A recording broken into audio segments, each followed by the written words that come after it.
I'm Linda Sechrist, one of the founders of Grokking Wholeness, and I'm here with Shelley Darling, who is an evolutionary dowser. And we're going to talk about earth energies today. So, welcome, Shelley. Do you want to talk a little bit about yourself first and your book, Navigating Home? Sure. So nice to be here with you. It's always a joy to, yeah, come together with the focus of emerging consciousness and how we work the earth and what that has to do with it. So it's really feels really good to me.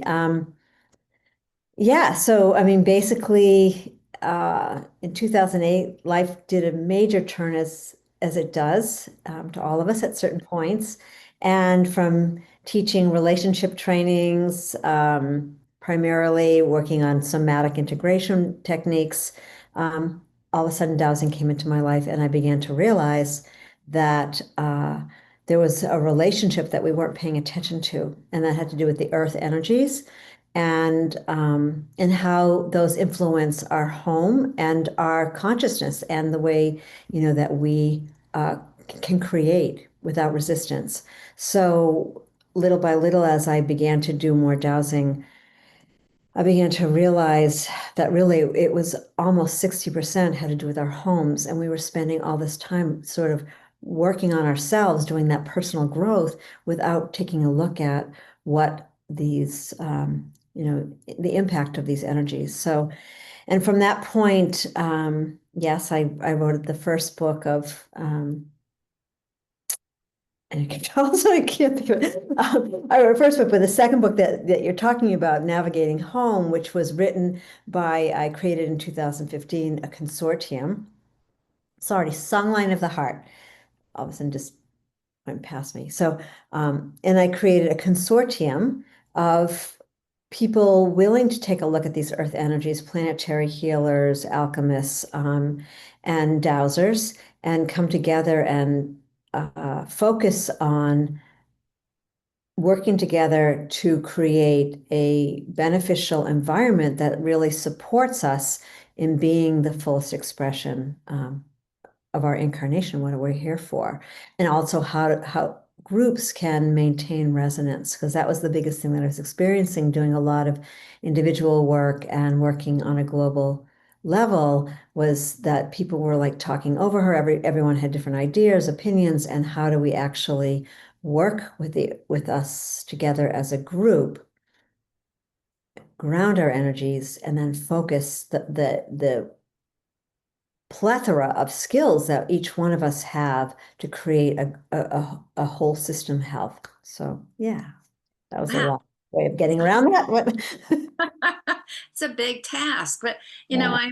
I think that we realize that the earth is alive when we hear about like all of the volcanoes that are happening now, the earthquakes.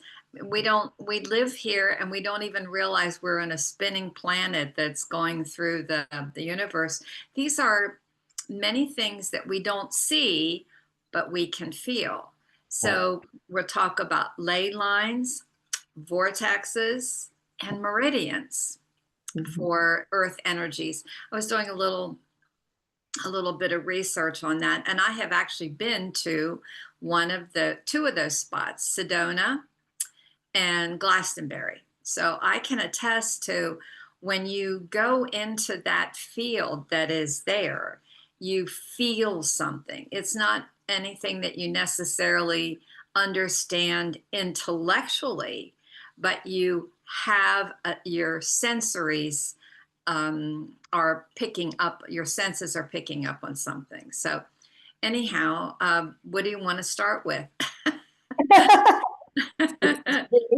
It's a big world. I think the first thing that comes to me, and I was thinking about coming together with you today, was that land holds memory, period. You know, um, I think there was a time in history where people were moving more slowly and aware of what that felt like, what you're describing. You put yourself near a waterfall, you have a certain feeling. You put yourself near a cliff, you have a certain feeling. You notice how the land might make a dip. You walk into that valley or maybe a sinkhole, you have a sense of that. But when we're moving so quickly, we forget and building so fast, we don't pay attention, right? And so for me, it's really a slowing down to realize there is a relationship here. And when I work with these energies, things start to change, and there's a sense of a greater synchronicity. There's a sense of almost like some people might say, like for me, I didn't feel, I'm a feeler. I didn't see, people see things. I feel energy, right? Most of us feel energy. That's kind of the closest that we become. Or for some people, they have a sense of that, clear essence or clairvoyant kind of a feeling. Um, but I really do feel that the earth is trying to wake us up and to begin to understand when I walk into like, let's just say, even when I walk into a home, I have a sense of feeling whether I like that home or I don't like that home. What is it? Or I walk in and go like, oh, this house is amazing. Yes, it might be part of decorations, but actually it has much more to do with the subtle energies, the subtle frequencies that we may or not you know, be aware of. So I think that was the first thing that the land um, holds memory. So things that have happened on the land do affect us. You might love a house, but if you were to find out that there was things that happened in that house, you might think twice. But also the other side of it is when we do understand these energies, there are ways to work with them. There are ways to help clear that energy. So that's probably where I would start. Yeah. Can you give an example of someone's home that you have used your dowsing on? And do you have to be in that home in order to do that? Okay. So let's just talk about dowsing first, just really quickly for people that might be listening, because most people either don't know about dowsing or they think it's about just water. They might heard of it as water divining, water divination, because water dowsing has to do with very practical reason. My pipe broke. I need to find out where it broke. It's under the ground. How am I going to do that? A farmer has a farm. There might be things going on with that farm. They need more water for their animals, agriculture. So that's why, kind of in a nutshell, that's why people might know about that. But the kind of dowsing that I'm talking about, and when you say evolutionary dowsing, it's because what I've learned is in understanding these subtle energies and to be able to work with them, it creates a shift when you are in a house that has a sense of opening, a sense of light, because we're talking also about light. Um, all of a sudden, you can access your higher consciousness so much more easily. So, a house that feels like, or maybe you walk by a house and you say, whoa, I know someone lives there, but I haven't seen them ever, or the shades are pulled down. That's what I like to call a beta house. And that house actually has a very contractive energy, Mm, right? So the idea for this kind of dowsing is it's a transformational, and you might even go as far as saying transmutational, because the idea is to create the environment so that someone feels like the flow. So it's not just feng shui. So we understand feng shui, okay. right? But feng shui doesn't deal with earth energies, as an example. Now I'll get to the example. So one of the things that we're looking for is geopathic stress. The stress when that energy is running outside of a house, it might be very positive, but when it hits a house, it becomes negative. It's where we might experience headaches. Too much geopathic stress can cause cancer. I'm Yeah. very careful about how I say that, but it can. And we know about power lines, that kind of thing. So an example, let's see. Well, let's just take an example in the book. So in the Navigating Home, there's a case study about a I Grow Chicago, which was an area that had, so this also involves a lot of trauma in the land. Um, and and so then what happens is, we have a lot of poor people living on the land. There's a lot of, and then we go to Chicago, you keep looking at what's going on, a lot of violence that happened, and the continued violence that tends to happen. And this area there was wanting to be a place for a peace house. And so difficulty in making that happen. But when we took a look at it as a consortium, there were a lot of geopathic stress lines in turn, and then we also discovered that there was a murder in that house in that area. And so you begin to put together a sensate, you know, energetic picture of what's going on. And then we do an assessment. So we're going to take something using dowsing rods, and these are ones that have sleeves on them. They're easy to measure with, measure energy. And so we go in and we take a look at what are those energies that are impacting. So another example would be uh, a negative vortex, which tends to drain people's immune systems energies, right? So Mhm. that would be a case that we went in there and we did the assessment. We were able to figure out what was going on. There's usually a liaison, if it's not me directly, who's working with the house, and begin by opening the house. So what's really interesting is people think of houses as static energies, but actually, like you said, the earth is alive. You begin to understand that, when the house is open, all of a sudden there's a sense, and that's how you begin. There's a sense of communication. There's a sense of that house actually wants to support the individuals or the community building, to actually have uh, a very strong current in order to create what they want. And you begin to see that as the house is beginning to get cleared using different methodologies. You can use what we call earth cures, which are copper cures. Copper is really an interesting mineral that really supports, they used to use a lot of copper piping, right? And actually that was a really good thing. Nowadays, it's PVC, plastic, or whatever else they're using, composites. Um, so, in that circumstance, there was a way to clear the house.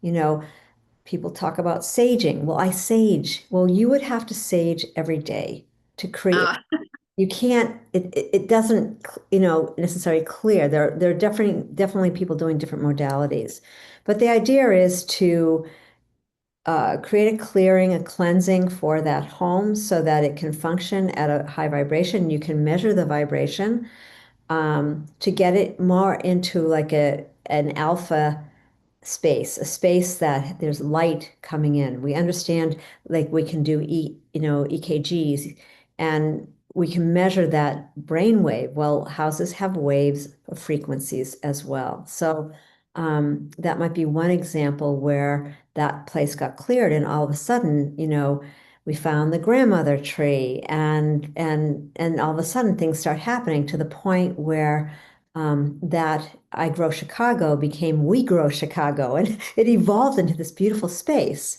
Um, so, yeah, and then I'll mention one. Here's a pretty strong example. So there was a house in Ojai that I did originally, um, and it was a compound of houses. And again, interesting enough, the person who owned this compound wasn't quite a believer of the dowsing. In I'm fact, sure so most people aren't.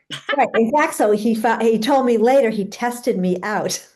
And and and my rods, I found a negative vortex, and my rods took me into this very large mansion and down into the bottom of the stairs and tracking, and eventually came to this room, and I felt like this push against the back wall. And my rods, when there's a negative vortex, the rods will spin counterclockwise very, very strongly. We want it to be the opposite.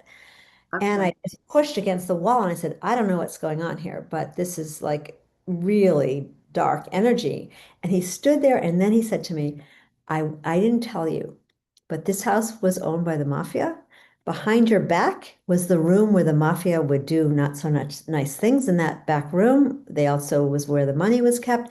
And his son, who had been living in that room, eventually he became a schizophrenic Oh in my because goodness. that was his bedroom. That was the room so these are the kinds of things that we don't realize. And the more you do this, the more you have a sense of, wow, I'm not making this up. There is reality to this. And then, like I said, the main point is that when it gets cleared, then, you know, all of a sudden people's bodies calm down. They might go into a room and go, did you just paint this? Or what did you do to this room? Is that a new painting?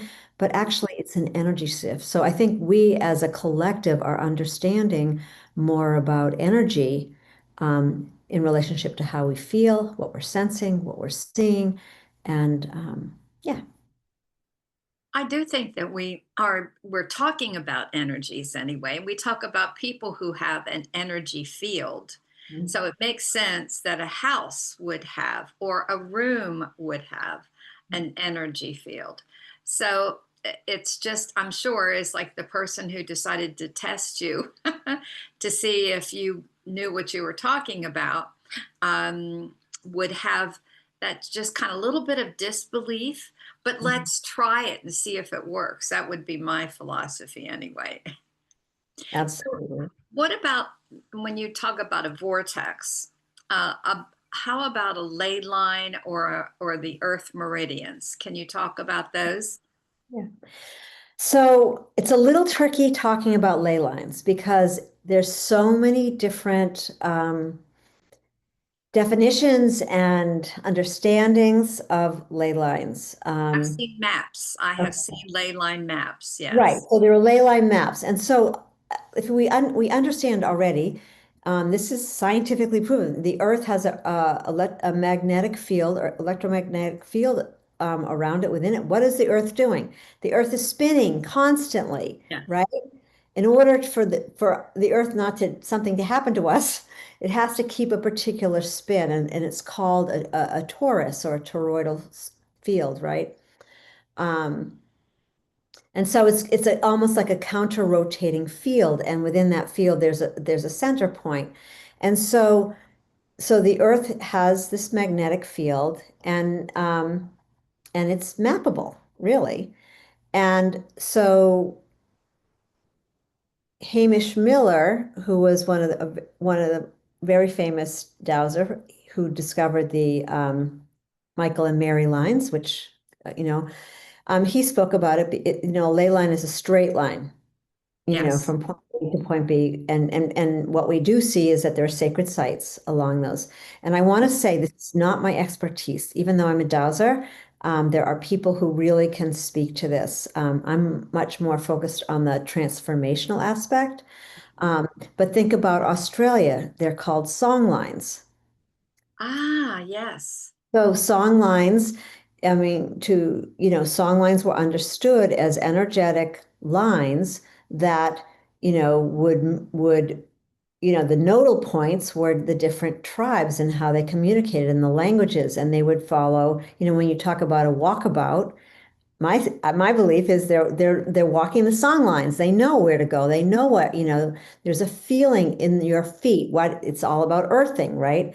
Yeah. So and these ley lines the idea is that they're positive, but there can also be issues with these. They can be broken ley lines. These are like really real. Um, and so but if you think about the web of life or the web of light, it's both the same thing. It is an energetic field of connecting nodal points that create a grid around the earth. And then from there, we begin to understand that these energetic lines create things, they're called Hartman-Curry lines. And those are energetic lines that move from north to south, east to west. So there's a lot to learn about ley lines. It's not just an easy passover. And then you have you know, when we're looking at geopathic stress, we're looking at water, how water's moving, the water lines, those frequencies. So yeah, I don't know if that answers your questions, but No, does it, as a dowser, is that's not something that you need to know? I mean, you're going to Portugal to have a training. So what kinds of things are you teaching the people there who are coming to learn about dowsing? um,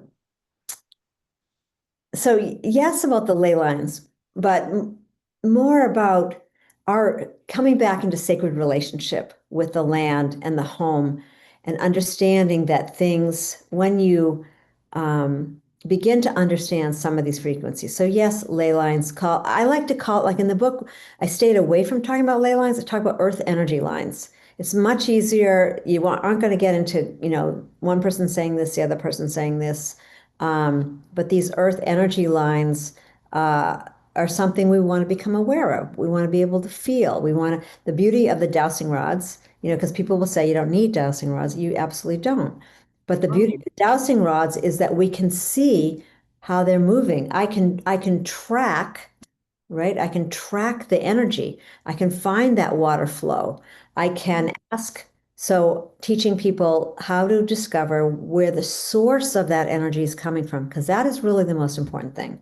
Because if you're having um, issues in your life or in your home, or someone's really, really sick, you want to find out where that is coming from and stop Okay. it coming into the space. Um, so these are some of the things, understanding the various, what are these energies? I've shared a few of them, but there's lots of them. And how are they, and for me, how are they affecting our body? Because we go to doctors all the time.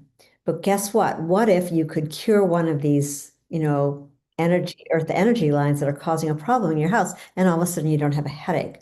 All of a sudden, or someone, I go into someone's house, and actually this really happened, and went into the bedroom and took a look at what was going on. I didn't really say anything, and I said, "Well, so how are you feeling? How's your health?" The woman said, "Oh, my health is great." And then she said, "Well, go talk to my husband. His health isn't so great." And and so I, went to talk to her husband, and he said, "Oh, no, no, I'm doing great." And then he kind of took a breath, and he said, "Well, I guess I just had two knee operations." Well, I went up and showed them, well, up in the bedroom, there were actually more than two, there were like three or four interference lines coming from, those aren't earth energy lines. Those are coming from power lines, cell phone towers, how those energies come in. And they were crossing right where his knees were. And Oh she my. wasn't being affected because they weren't coming across her like that, right? So again, these are, and or think of how a child is, like a really wonderful child, and then someone moves to another house, and all of a sudden that child is acting out, so much so that they eventually want to put the child on lithium. These are real circumstances. You clear that house, you stop those frequencies from coming in, and that symptom goes away. So I've seen this enough in 18 years that, that it is real. So these are some of the things that How long have you been doing this, Shelley? since 2008, totally came out of left field. I was going to say, because that's not what you were doing before. And I sort of, No. I think it would be fair to tell people that you had been part of Barbara Marx Hubbard's evolutionary, what is it?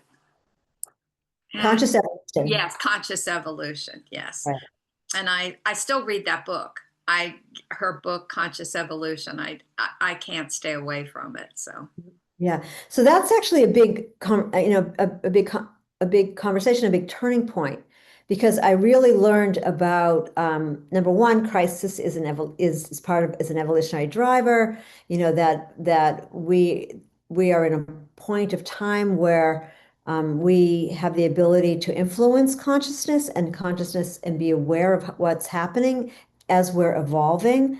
Um, but the biggest thing is that's where the dowsing had just come to me, and I even had the opportunity to douse Barbara's house. Oh, And when you douse someone's house, you begin to see the inner story of what's happening.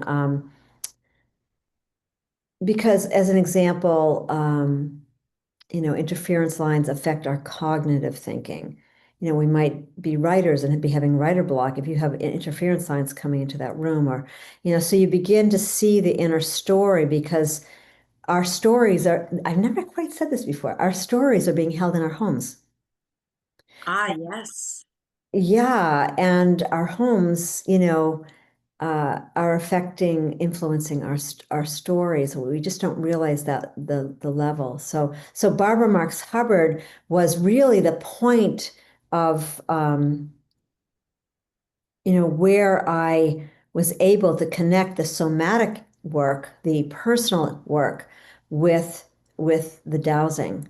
And that's where because she asked me, and she said, she was asking everyone, so what's your, you know, if you could be doing, if you took the, this is Barbara, if you took the lid off your life, what would you be doing? And everyone went around, and I just was I didn't really know. And I was like, well, I would want to douse your house.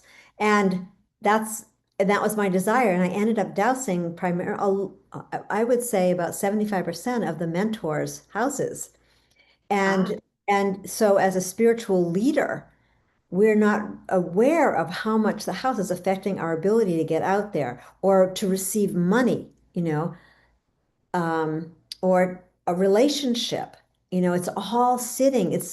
But it's very you know, it's fantastic how much the house has to do with and the land. I want to say the land too, because the land uh, definitely is holding energy. well, I'm a big fan of Carl Jung and have been, following. I think it's called the Jung World for podcasting. Mhm. And Carl Jung said that our homes were a projection of our inner world. That's a visualization of our outer world, which is what our inner world looks like. So that is not a stretch of the imagination whatsoever. Right. And when you understand and this is part of what, even though I'm a dowser, I have a feng shui background. So I'm a Oh, feng and so when you bring those words together, I always call it a portal to heaven because and then you add in the land enchantment, then you have a whole system health. yes. And but it's very amazing to me to open up that world for people to understand um, some of the golden nuggets of feng shui.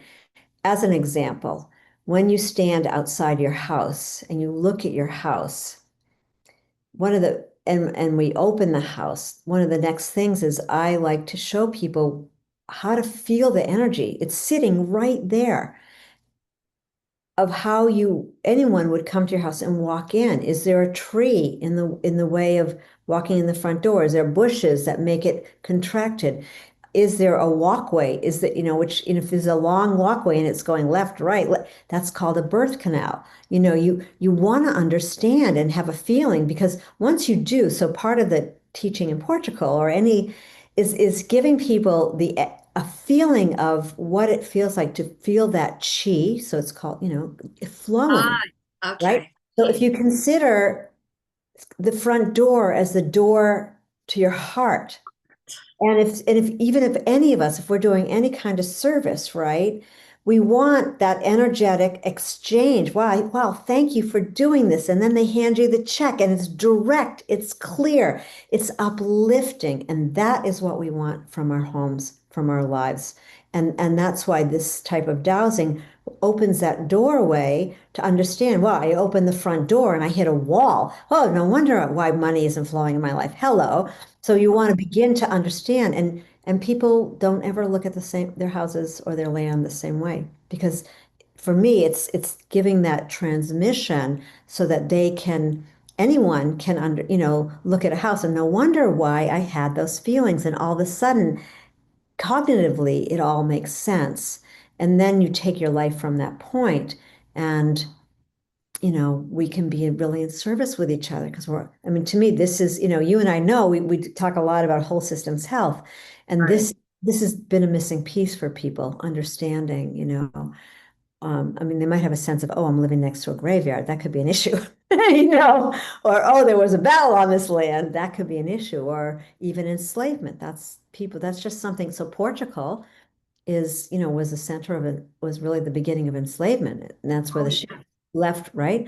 So there's all, even though there's not a lot of civil wars that happen on that land, that's sitting there. So depending on where the home is, or yeah, so these things we're waking up, and it's a beautiful thing. Yeah. It is a beautiful thing to wake up to the fact that, well, again, I say the earth is alive. It has energy. And I think that I follow a man who's a geophysicist on YouTube, and he's talking about the connection between the earth and the sun. The sun is in a new has been in a new cycle now, and so it's shooting these plasma. It's, and so there's all sorts of things, and then the volcanoes are lighting up. So Mhm. he's making that connection, and he actually made that connection, I think might have been a day before or 2 days before that 8.9 earthquake happened in Russia. So, there's things that we have never studied. There's a select few people who were interested, but not a lot.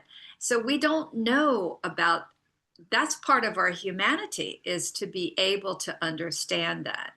So we have a long way to go, Shelley. Yeah. There was something as we were talking, I want to share. So, um, Hamish Miller ends up meeting Barry Brailsford, who was a Maori professor at one point. Okay. Um, but and Hamish eventually came. They wrote a book together, In Search of the Southern Serpent, which was actually the beginning of my journey to Australia, New Zealand.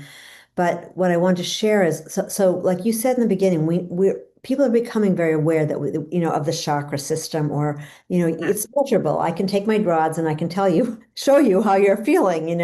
It's a measurable field, everything. So in this book was really the beginning of my aha, and putting together my world with that, with the world of the ancestors and the ancients, understanding that these standing stones have a signature. So Barry and Hamish went to a place called Castle Hill, and they started to measure this. They were just playing around actually in the beginning, and actually measure, and not only measure, but it became actually a picture of a flower, or all different kind, different signatures. And the very first thing that happened was they measured it, and he went back to the UK, eventually comes back 6 months later, and they go back to Castle Hill, and they went back, and it was the same signature when they measured it with their dowsing rods, but it had expanded a certain amount of feet. And they were like, well, what is going on here? And eventually ended up meeting an elder who, spoke to them and said, when we bring our attention to the land, to these places, that field expands. It is a part of the Earth's consciousness. When we as humans bring our love, bring our energy to these places, to these stones. It could be a stone in your backyard. It could be, we think of sacred sites, that's where we want to go. Already there's so much energy there. But essentially, it creates a field of energy that expands, and it's a positive field, unless something happens. As an example, in Australia, I went to a standing stone circle, in Canberra, and um, my friend didn't really want to take me there. And I said, no, I actually feel like we need to go. And there was this one stone that had been completely, what's the word? Painted over, written horrible words. You know, we're learning about Veda Austin and Emoto and how words and have energy and they make it, water and it can be recorded. Well, this particular stone had like all kinds of graffiti and it was horrible. And so it was incredible. And we couldn't even get a signature from the stone. And so her husband ended up like really beginning to scrub, and we started singing and walking around and singing and walking around and just loving the stone. And by the time all of us were done, when we went to measure it with our rods, all of a sudden it was just energetically there was a clear signature. It was whole, it was vibrating, and it was measurable. So just to help people be aware of, we're walking in the woods and we see, these big stones, or it makes a difference to just even put our hands and introduce ourselves, or yeah. So we're even changing the frequency of the field itself by doing that. Yeah. One other thing, I did purchase from you a thing to put over my meter, my smart meter. You Ah, yeah. want to talk about that because that happened to be where where I sleep, and I was concerned because FP&L came around and they were working back there. They took that meter off and put some cords up there. And I thought, oh no, what's going to happen to, because I forgot to take it off before they came, they put it back. So apparently they've seen those before on other people's homes and knew to put that back there. Right. They're called tensor rings. Um, a man named Slim Sperling, he was, as far as I know, the originator who understood sacred geometry, understood the Egyptian pyramids, understood the measurement of cubits. And so he created, I don't have, I should have brought one, but I have Yeah. this here, but this will give you a sense. Okay, so this is something I just personally love. It's one of my favorite tools. But basically you'll see, and it's not shiny copper anymore because No. but you'll see like a copper. Weave, sort of a, So what Slim discovered was that if they're a certain length and they're made in a certain way and they're twisted in a particular way and they're soldered in a particular way, they create an energetic field. And the larger the rings, so that's kind of more of a medium ring, that it creates a field of positive energy. I like to call them a positive vortex. okay. So, so they, so when they're used, they can be used on your body. That one particularly is a smart meter ring. So smart meters tend to create a negative field of frequency. You can measure it. You hold the dowsing rod, it will pull, you can feel it pulling. Okay. Yeah, to the left. You feel it pulling to a non-beneficial energy. It's a non-beneficial energy for our health.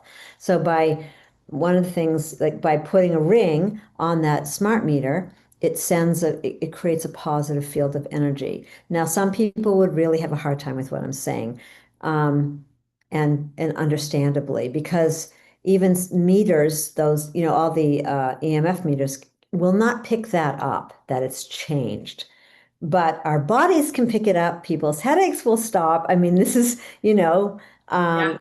so the rings are used in all kinds of ways. They come in all kinds of sizes. Oh, They have different energies. I use it. You can run them over your body. Yeah, so they're a great tool. And also there's other tools that, I mean, there are now geopathology stickers that can go on those smart meters. Um, yeah, or any kind of, just think of where things are plugged in or our modems. These things are affecting our health, and cell phones, obviously. obviously. One of the things that we usually have glued to ourselves. What do you have Oh, there? so this, I just realized. So this is another type of solution, and this is a EMF harmonizer. Okay. Um, and I'm not going to go into details, but Here you'll see these little 24 karat gold. Oh, I just was sorry. Yeah. Yeah. Stones. Okay. I see those. There's three of So them in there, right?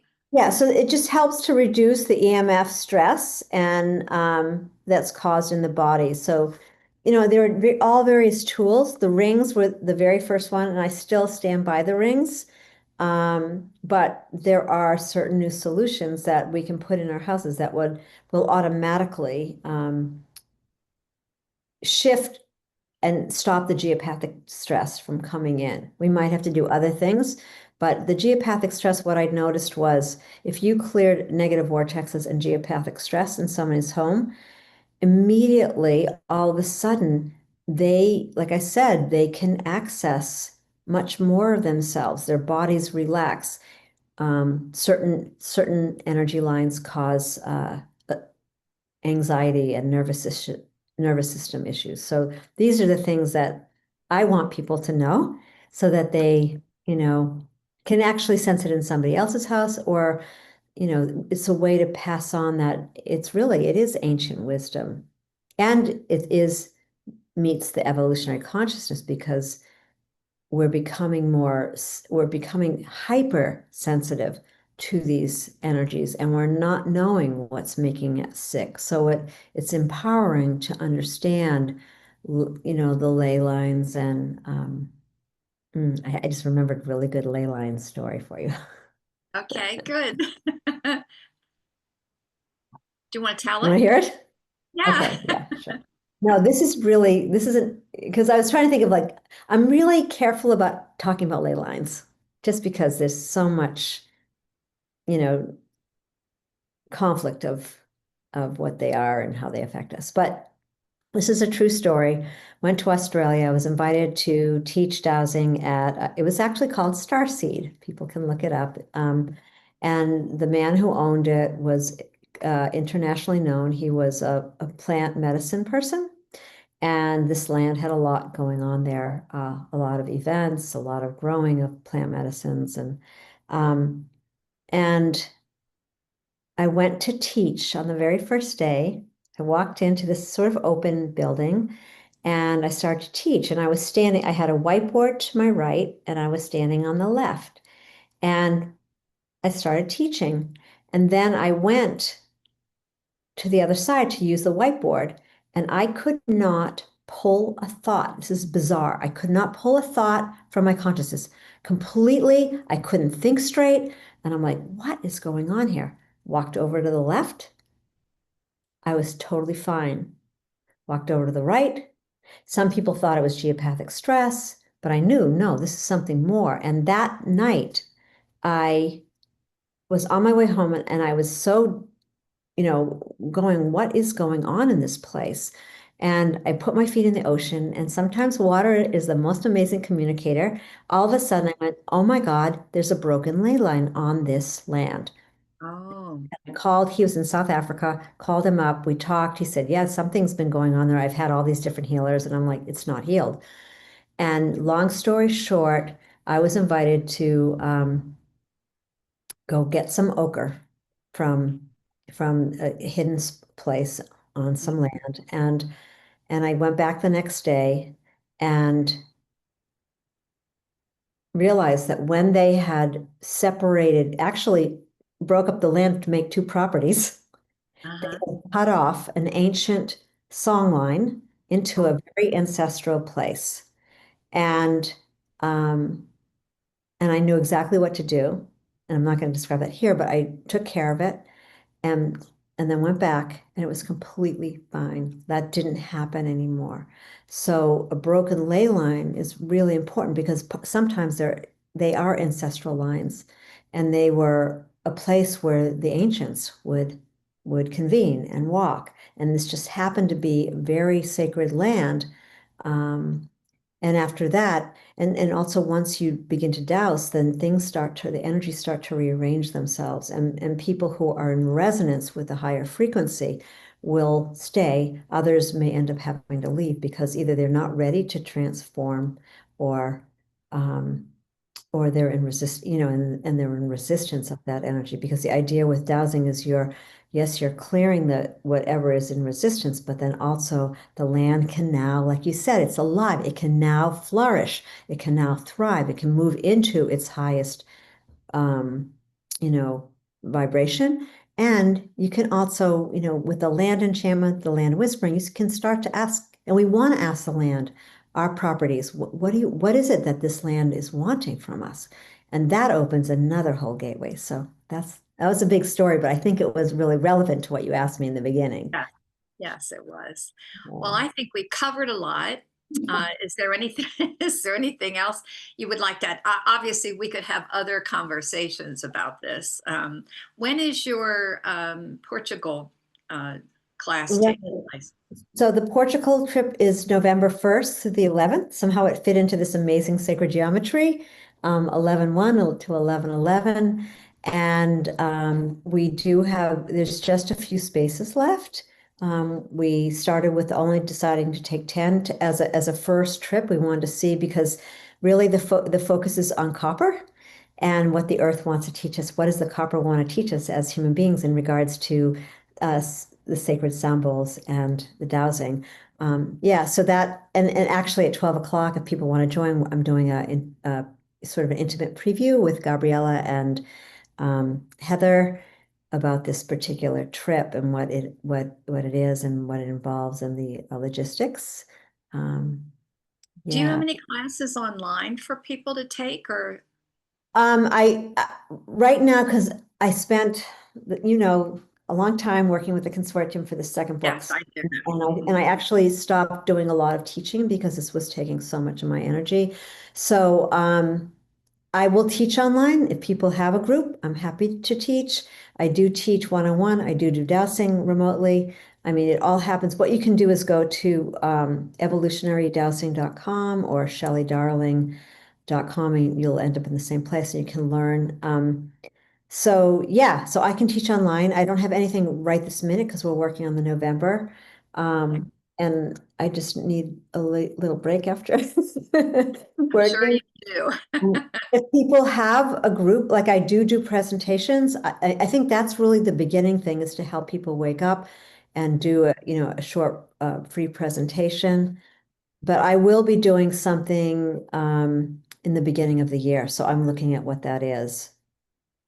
Do you know where? I mean, when beginning of the year, because I know you're in Maine, so I I'm don't. in Maine. So if I'm doing a local one, it's going to be in Maine, except for the Portugal one in November.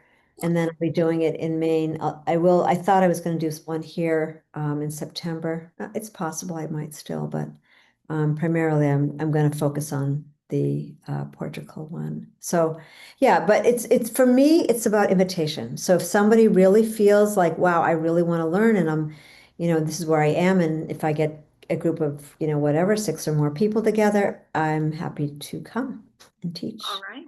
And we'll Well, see about thank the you online teaching. so Yeah, thank you so much for agreeing to this. I yeah, thoroughly enjoyed it, and I'm sure other people will too. So we're going to right. put this up on grokkingwholeness.info. That's our website.